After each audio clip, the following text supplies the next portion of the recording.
Bleeding Kansas was a series of violent political confrontations in the United States involving anti-slavery free staters and pro-slavery border ruffians.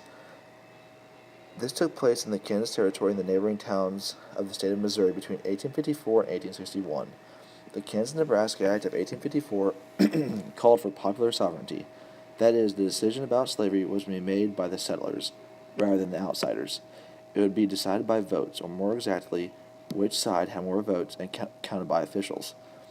At the heart of the conflict was the question of whether Kansas would allow or outlaw slavery, and thus enter the Union as a slave state or a free state. Pro-slavery forces said every settler had the right to bring his own property, including slaves in the territory.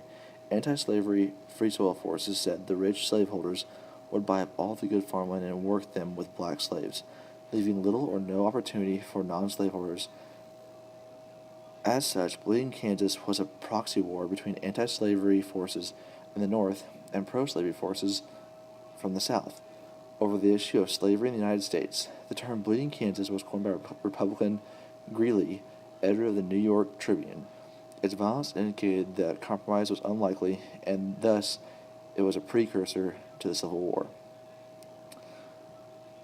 Among the first immigrants to Kansas Territory were citizens of slave states, notably neighboring Missouri, who came to secure the expansion of slavery. Pro-slavery forces settled towns including Leavenworth and Atchison. At the same time, citizens of North, many aided by the New England Immigrant Aid Company, moved to Kansas to make it a free state and settled towns including Lawrence, Topeka, and Manhattan. It was rumored in the South that thousands of Northerners were arriving in Kansas.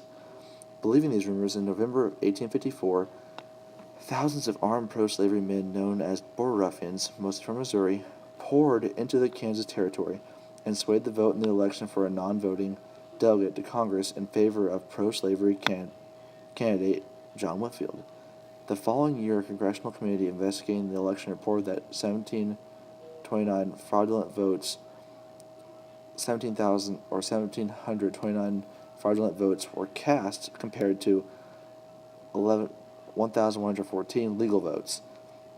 In one location, only 20 of the 604 voters were residents of the Kansas Territory, and another 35 were residents and 226 non-residents. In October 1855, John Brown came to Kansas Territory to fight slavery. On November 21st, 1855, the so-called Wakarusa War began when a free stater named Charles Dow was shot by a pro-slavery settler. The war had one fatality, when the free stater Thomas Barber was shot and killed near Lawrence on December 6th. On May 21st, 1856, Missourians invaded Lawrence and burned the Free State Hotel, destroyed 2 newspaper offices, and ransacked homes and stores. In May 1856, Republican Senator Charles Sumner took to the floor to denounce the threat of slavery in Kansas and humiliated its supporters. He had devoted his enormous energies to the destruction of what Republicans called the slave power, that is, the efforts of slave owners to take control of the federal government and ensure the survival and expansion of slavery.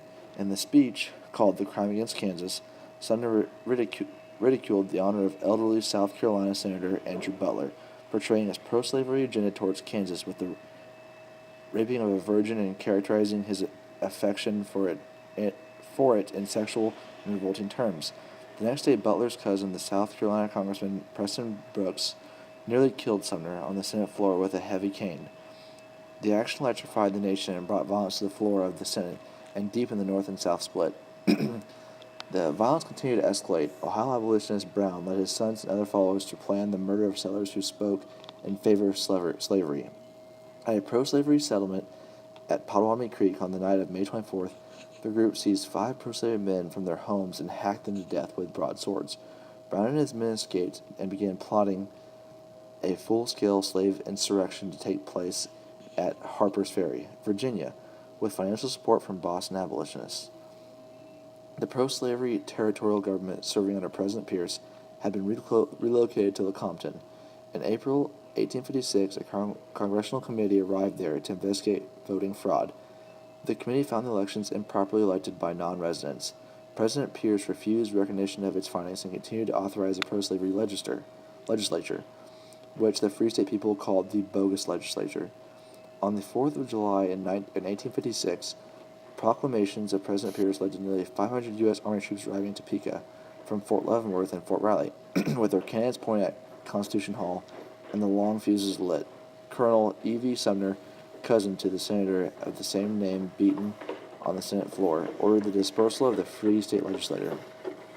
In August 1856, thousands of pro-slavery men formed into armies and marched into Kansas. That same month, Brown and several of his followers engaged 400 pro-slavery soldiers in the Battle of Osawatomie.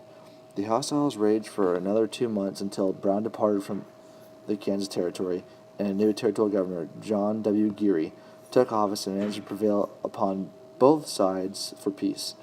This was followed by a fragile peace broken by intermittent violent outbreaks for 2 more years. The last major outbreak of violence was touched off by the Synges Massacre in 1858, in which Border Ruffians killed 5 Free State men. In all, approximately 56 people died in Bleeding, Kansas by the time the violence ended in 1859, following the commencement of the American Civil War in 1861.